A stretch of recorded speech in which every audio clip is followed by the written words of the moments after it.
bukti tuh. Kemarin di sini ada batu nisan, pas datang kemarin sore tidak ada, sudah hilang. Terus itu kan kemarin itu. Iya. Kalau tidak salah kemarin itu masih ada yang nisan kayu itu, tapi sekarang sudah tidak ada. Nah itu lubangnya sudah ada juga kan? Iya, ada bekas petinya juga ya. Bekas peti. Yang sana juga sudah kentara, sudah ada bukti. Bukan hanya sekedar lubang kayak ini. Berontak ini anjing, marah ini anjing, sampai lepas dari iketannya si penghina tomprok.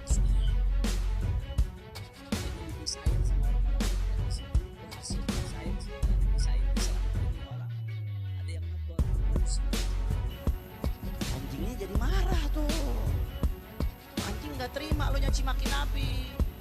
Dengan sombong dia jawab apa saudara? Oh enggak, ini nggak ada urusannya sama saya nyaci maki. Masalah yang bikin anjing marah, tadi waktu saya pidato, tangan saya nunjuk-nunjuk. Yang ditunjuk-tunjuk jangan tersinggung.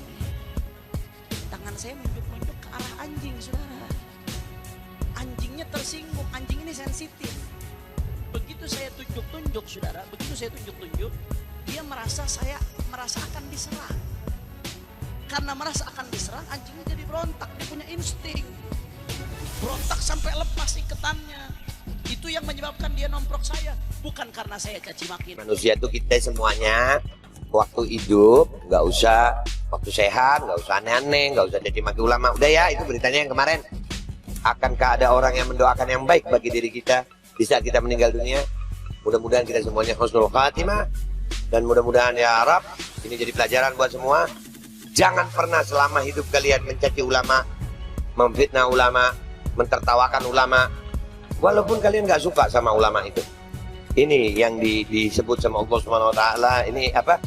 Ini yang jadi ya hukuman dari Allah Subhanahu Wa Taala, bahwasanya sampai manusia pun nggak mau mendoakan dia tentang kebaikan.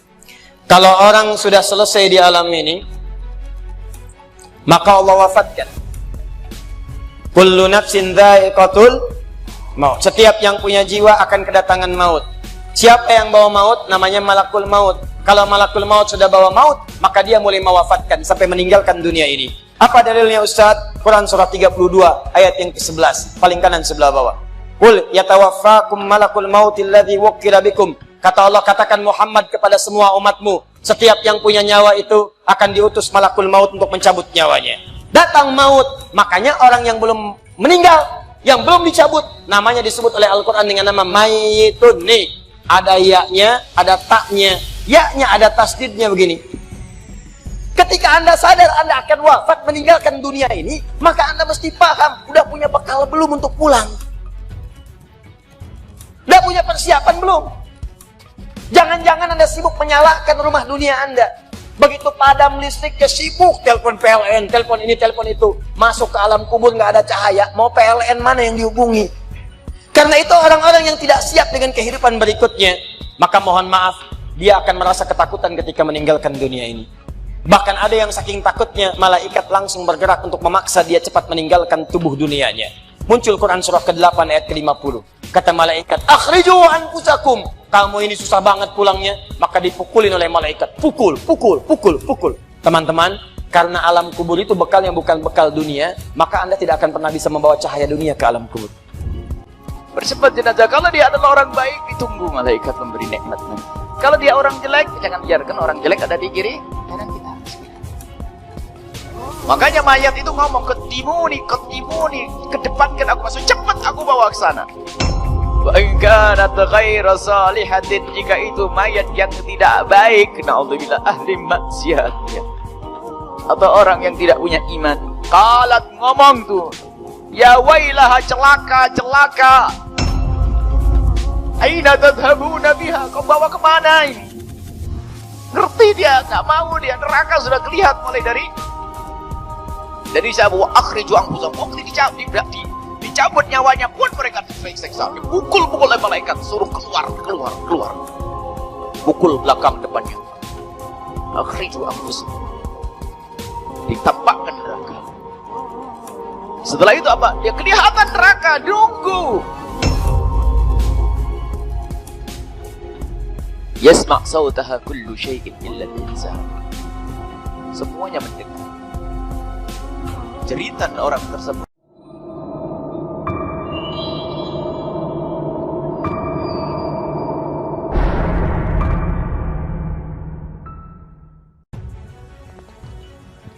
Heboh. Anjing serang secara brutal makam hakim terkutuk. Kecamkan, makhluk terhina pun tak terima jika cucu Rasulullah disakiti. Wafat Suryaman, hakim kasus swab Rizik Syihab dimakamkan di Cirebon. Dikutip dari suara.com. Suryaman, hakim pengadilan negeri Jakarta Timur, meninggal dunia dan telah dimakamkan di tempat kediaman di Cirebon, Jawa Barat.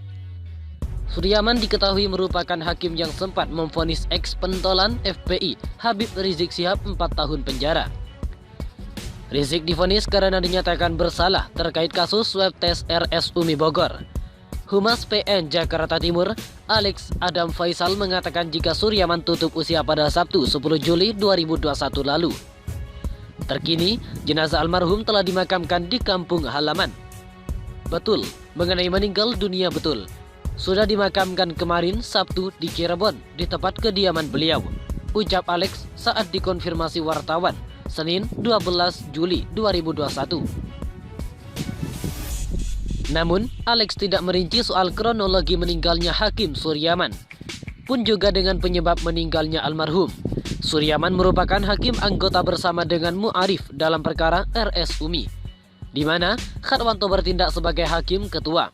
Dalam perkara tersebut, Rizik divonis 4 tahun penjara dalam kasus swab RS Umi. Tak hanya Rizik, hakim juga menjatuhi vonis kepada menantu Rizik, Habib Hanif, dan Dirut RS Umi Bogor, Andi Tatan, dalam kasus yang sama. Namun, vonis yang dijatuhkan keduanya lebih rendah dari Rizik, yakni 1 tahun penjara. Hanif dan Andi Tatan juga dianggap bersalah lantaran dianggap terbukti secara sah dan meyakinkan telah turut serta menyampaikan kabar bohong atas kondisi kesehatan Habib Rizik. Selain itu, hakim menilai dari kebohongan yang disampaikan dianggap telah menerbitkan keonaran di tengah masyarakat. Kuasa hukum terdakwa menyatakan tak terima dengan vonis tersebut.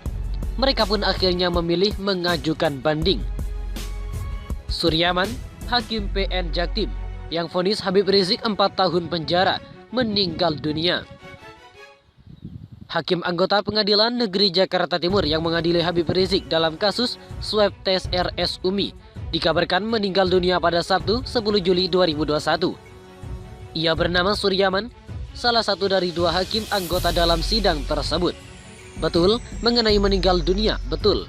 Sudah dimakamkan kemarin Sabtu di Cirebon, di tempat kediaman beliau, kata Humas PN Jakarta Timur, Alex Adam Faisal, saat dikonfirmasi wartawan Senin 12 Juli. Kendati begitu, Alex tak menyampaikan secara detail mengenai penyebab meninggalnya salah satu hakim anggota yang mengadili Rizik, serta 2 orang terdakwa lainnya yakni Habib Hanif Al-Atas dan Dirut RS Umi Andi Tatan. Suryaman sendiri menjadi hakim anggota bersama dengan Mu'arif dalam perkara RS Umi, di mana Khatwanto bertindak sebagai hakim ketua. Dalam perkara tersebut, Rizik divonis 4 tahun penjara dalam kasus swab RS Umi Bogor. Mereka dianggap bersalah lantaran dianggap terbukti secara sah dan meyakinkan telah turut serta menyampaikan kabar bohong atas kondisi kesehatan Habib Rizik. Selain itu, hakim menilai dari kebohongan yang disampaikan dianggap telah menerbitkan keonaran di tengah masyarakat. Kuasa hukum terdakwa menyatakan tak terima dengan vonis tersebut. Mereka pun akhirnya memilih mengajukan banding. Berikut beberapa cuitan dari warganet terkait kabar tersebut. Di antaranya dari akun Twitter Dik. Tragis, di saat kematiannya dihinakan oleh banyak umat, ujarnya. Menzalimi zuriat Rasulullah Muhammad SAW resikonya adalah menjadi ahli neraka selama-lamanya. Jika dia ditakdirkan menjadi ahli neraka, bersyukurlah. Siapa tahu neraka tersebut adalah tempat kita yang telah digantikan oleh dia, ucap Sugeng. Ucapan adalah doa sampai berjumpa di pengadilan akhirat. Nyata juga ya, selamat jalan Pak SMN. Moga tenang di alam sana, ujar Lucy. Selamat datang di pengadilan akhirat wahai Pak Hakim. Pengadilan akhirat adalah pengadilan yang seadil-adilnya. Merinding, ucap Ria. Karma itu pasti dan sedang OTW kepada yang para zolim, persiapkan diri, ucap jutawan. Kenapa cuma anteknya aja ya? Semoga aja dalam segala kekacauan menyusul segera. Amin, ucap Brur. Bagaimana, apakah yang lain masih bisa tidur nyenyak? Dan siapkan berkas untuk pengadilan akhirat, ujar The Great. Merinding teringat kalimat, insya Allah kita akan bertemu di pengadilan akhirat nanti. Ngeri, sempatkah dia minta maaf? Adakah hakim akhirat yang bisa dia suap? Tak ada yang menduga rahasia ilahi setelah 16 hari orang tajir. Banyak yang panas, kalau mau ngerasain hina aja, terus beliau hujat tak ada henti. Berdoa dan bersumpah semoga tetap menjadi penghina beliau. Kan udah mubahala beliau ke orang-orang yang dolim beliau, ujar Mukis. Saking putus asanya, boleh jadi akan ada tuntutan kepada IBHRS terkait ujaran yang tidak menyenangkan. Sampai jumpa di pengadilan akhirat, ujar Hastin. Allah itu maha segala-galanya, kekuasaannya tiada terbatas, ujar Dimas. Yang lain segeralah meminta maaf dan bersihkan nama Habib Rizik. Bebaskan beliau, katakan yang benar, ucap Kang Mas. Innalillahi wa inna ilaihi rajiun. Hidup itu cuma sebentar, makanya harus ingat berbuat adil demi hisab di akhir nanti. Pelajaran bagi para penegak hukum untuk direnungkan, ucap Rosadi. Akhiran di penjara di bawah tanah selamanya buat Pak Hakim tok dipatok. Kasihan keluarganya yang tak bersalah, ujar Lucy. Serem mengeluarkan berkata sampai jumpa di pengadilan akhirat. Dah pasti dicabut nyawa waktu jeda dekat, ujar Arif. Selamat bertemu dengan pengadilan akhirat. Janji Allah dan Rasulullah itu pasti, ucap Ahmad. Di samping itu memang balasan dari Allah, tapi saya yakin melalui perantara dibunuh orang sendiri agar rahasia tidak bocor, ujar Hashim. Selamat menikmati pengadilan akhirat, di mana tidak ada lagi bohong, ngeles, harta, tahta, mukidi, ngaciro menyelamatkanmu, ucap Maulana. Alhamdulillah, segala puji bagi Allah yang telah menolong hambanya dan memuliakan agamanya, ujar Sugih. Insya Allah yang lain menyusul satu persatu. Siap-siap aja para pembenci dan yang kriminalisasi ulama. Amin ya Rob, ucap TJ. Alhamdulillah, semoga cecurut-cecurut sekolamnya segera menyusul. Amin, ucap Kuwit. Ditunggu para YouTuber kisah azab kubur, disiapkan live streaming di kuburannya, ucap Radio.